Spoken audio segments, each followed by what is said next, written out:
bilis ng buhay. Doon ko na-realize na wala ka namang may bitbit sa pag namatay ka. Yung mga gamit mo, yung bahay mo, yung pera mo, mabibitbit mo ba? Hindi. So doon ko na-realize na parang, shit, di ba, mamigay na ako.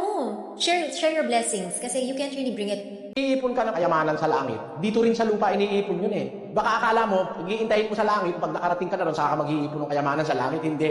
Dito rin yun sa lupa iniipon. Basahin natin sa Mateo 6, versikulo 19. Huwag kayong magagtipon ng mga kayamanan sa lupa, na dito'y sumisira ang tanga at ang kalawang, at dito'y nanghuhukay at nagsisipagnakaw ang mga magnanakaw.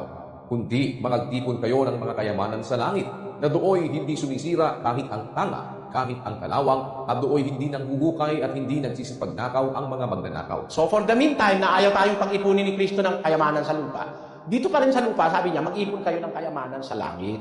Dito rin natin gagawin yun. Kaya, ang pag-iipon naman ng kayamanan sa langit, alam mo ba kapatid ko ano yung kayamanan sa langit?